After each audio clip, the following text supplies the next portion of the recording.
always going off on these little 2-lane roads.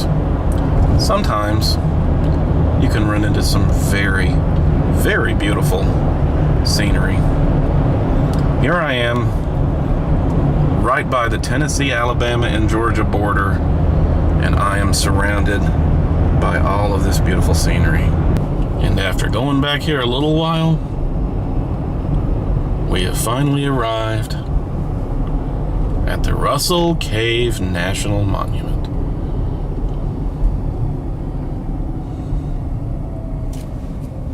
Now, for you visiting, if you live in the Eastern Time Zone, this is in the Central Time Zone. And it is a prehistoric cave shelter. So just remember, if you're coming here from the Eastern Time Zone, they are an hour behind. That can work to your advantage if you're trying to get here. So let's go take a look at what's around here, shall we? Nice little picnic area.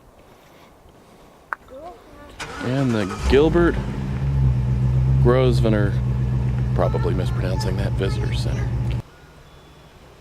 Well, for you birders, this is Site 44 in the North Alabama Birding Trail.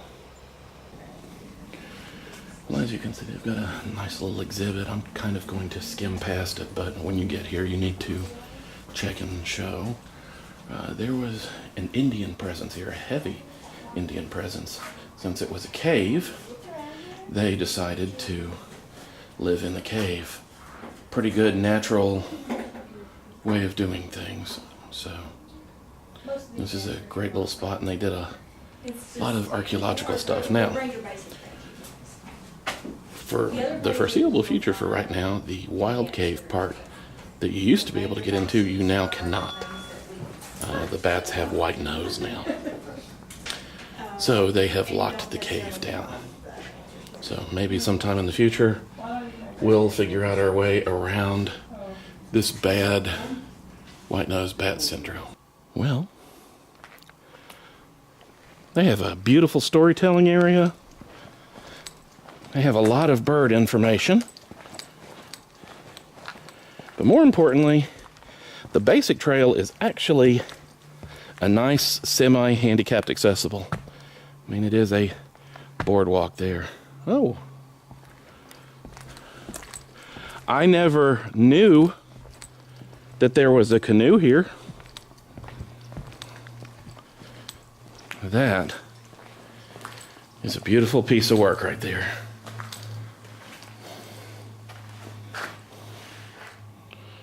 And with the scorch marks in it, they are definitely showing people how the Indians would have done it in the old days. Definitely a cool thing. But let's get back on the trail. Well, this is definitely interesting.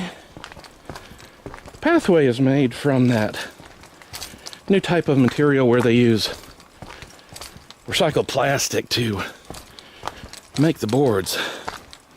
It's bouncy. That's interesting. So there is a nature trail too, but we're just going to take a peek over here with this little spot right there.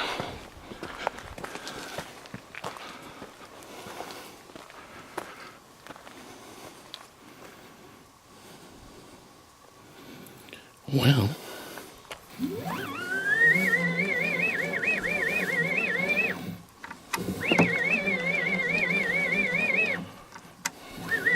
while resting on a bench, listen to the sounds of nature. You might hear a distant deer rustling through the forest, or a squirrel scurrying through the trees.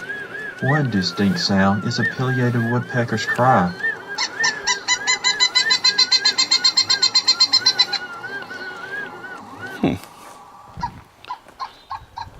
That is definitely one way of not having to run power. Oh, this is a fairly ginormous sinkhole. So you would have had a hole underground. You can see where the water would have come down that way, and then when the top got too weak, key wrench.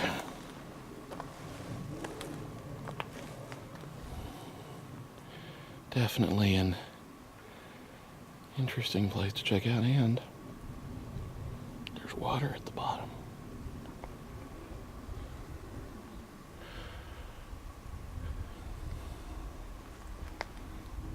You can tell that this whole area gets a lot of water.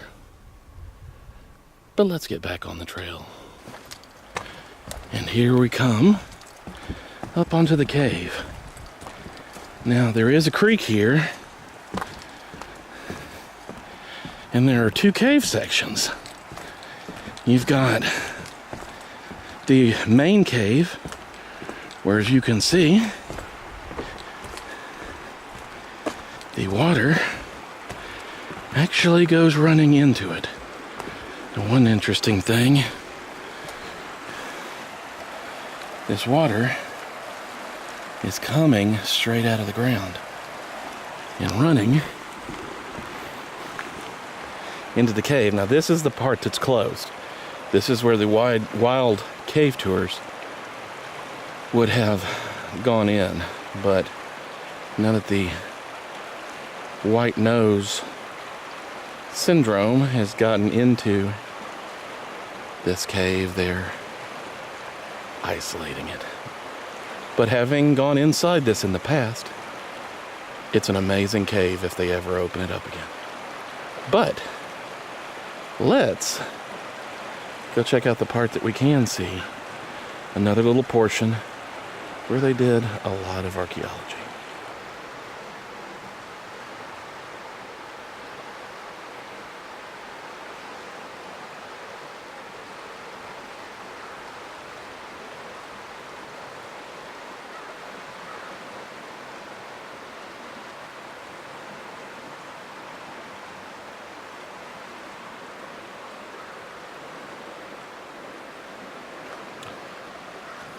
And you can see that since the creek does run into the cave, that debris is carried inside the cave. And like with anything, when people throw away their garbage, it ends up inside the cave, unfortunately.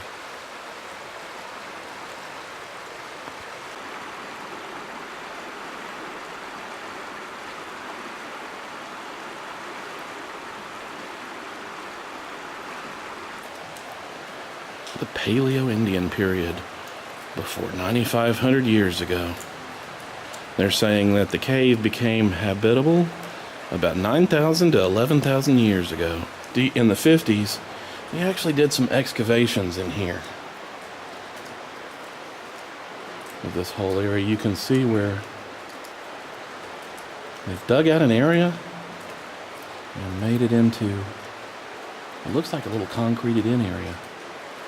I'm not entirely sure if they did that to protect that one spot or what, but it's definitely interesting.